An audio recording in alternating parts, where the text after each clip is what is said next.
நாளைக்கு world wide theatres release ஆக போகிற சூர்யாவோட விஸ்வநாதன் சன்ஸ் அப்புறம் விஷாலோட மகுடம் இந்த ரெண்டு படமே புக்கிங்ஸில் என்ன மாதிரியான பெர்ஃபார்ம் பண்ணிக்கிட்டு இருக்கு ப்ளஸ் பாக்ஸ் ஆஃபீஸ் வைஸ் எவ்வளோ கலெக்ஷன் கொடுத்துருக்குன்னு சொல்லி இந்த வீடியோவில் நம்ம இப்போ டீட்டெயில்டாக பார்க்கலாம். ஃபர்ஸ்ட் விஸ்வநாதன் சன்ஸ் எடுத்துக்கிட்டோம்னா நாளைக்கு டே 1க்காக 297 ஷோஸ் ஷெட்யூல் பண்ணியிருக்காங்க.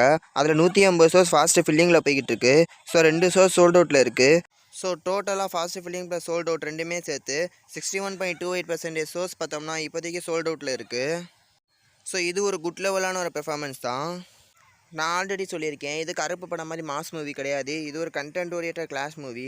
ஸோ அப்படி இருக்கிறப்போ இந்த படத்துக்கே 300 ஷோஸ் ஷெட்யூல் பண்ணி அதில் 200 ஷோஸ் கிட்ட ஃபாஸ்ட் ஃபில்லிங்கில் போயிட்டு இருக்கான்ற உண்மையாகவே பார்த்தீங்கன்னா ஒரு நல்ல பெர்ஃபார்மன்ஸ் தான்.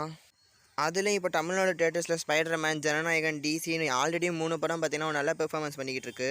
கூடவே நாளைக்கு மகுடம்னு ஒரு பெரிய படமும் ரிலீஸ் ஆகுது. ஸோ அப்படி இருக்கப்போ உள்ள சோர்ஸஸ் ஷெட்யூல் பண்ணியிருக்க நல்லது தான். அதுவே டே 1க்காக புக்கிங்ஸில் பார்த்தோம்னா தமிழ்நாட்டில் மட்டுமே 2.47 crores, ஆந்திர பிரதேஷ் தெலுங்கானாவில் 2.10 crores, இது தாண்டி ரெஸ்ட் ஆஃப் இந்தியாவில் சேர்த்து 84 lakhs, ஸோ ஓவர்சீஸில் 4.19 crores, டோட்டலாக வேர்ல்டு வைட் 9.60 crores இப்போதைக்கு புக்கிங்ஸ்லேயே கலெக்ட் பண்ணி வச்சிருக்கு. ஸோ இந்த புக்கிங்ஸில் பார்த்தீங்கன்னா நீங்கள் தமிழ்நாடுக்கு ஈக்குவலாக ஆந்திர பிரதேஷ் தெலுங்கானாலையும் கலெக்ட் பண்ணி வச்சிருக்கு. ஸோ உண்மையாகவே பார்த்தோம்னா படத்துக்கு பாசிட்டிவ் ரிவ்யூ வந்துச்சுன்னா கண்டிப்பாக தமிழ்நாடு ஆந்திர பிரதேஷ் தெலுங்கானா ரெண்டுலேயும் பார்த்தீங்கன்னா ஈக்குவலான ஒரு கலெக்ஷனை எதிர்பார்க்கலாம். ஸோ இதுக்கு முன்னாடி இந்த மாதிரி ஒரு நிலைமை தனுஷோட குபேரா படத்துக்கு அமைஞ்சிச்சு. ஆனால் குபேரா படம் தமிழ்நாட்டில் negative review to mixed review வாங்கினதுனால ஆந்திர பிரதேஷ் தெலுங்கானா மட்டும் நல்லா ஓடிச்சு. இல்லைனா அப்போவே தனுஷ் 200 கோடி கலெக்ஷனை தொட்டுப்பார். ஸோ இப்போ அதுக்கப்புறம் விஸ்வநாதன் சன்ஸ் படத்துக்கு தான் இந்த மாதிரி அமைஞ்சிருக்கு. ஸோ வெயிட் பண்ணி பார்ப்போம் ஆந்திர பிரதேசம் தெலுங்கானா அப்புறம் தமிழ்நாடு ரெண்டுலேயும் என்ன மாதிரியான பெர்ஃபார்மன்ஸ் இந்த படம் டே 1ல் பண்ண போகுதுன்னு. நெக்ஸ்ட் நம்ம விஷாலோட மகுடம் படத்துக்கு இப்போ வரைக்கும் டோட்டலாக 147 ஷோஸ் ஷெட்யூல் பண்ணியிருக்காங்க. ஸோ அதில் 7 ஷோஸ் ஃபாஸ்ட் ஃபில்லிங்கில் போய்கிட்டு இருக்கு. ஒரே ஒரு ஷோ சோல்ட் அவுட் ஆகிருக்கு.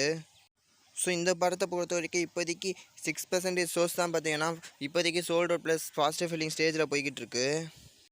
அண்ட் இந்த படத்துக்கு புக்கிங்ஸ் கலெக்ஷனும் பார்த்தீங்கன்னா பெருசாக இன்னும் வரல. ஏன்னா இந்த வீடியோ நான் எடுக்க கொஞ்சம் நேரத்துக்கு முன்னாடி தான் ஃபுல் ஃப்ளெஜ்டாக ஓப்பன் பண்ணாங்கன்னு நினைக்கிறேன்.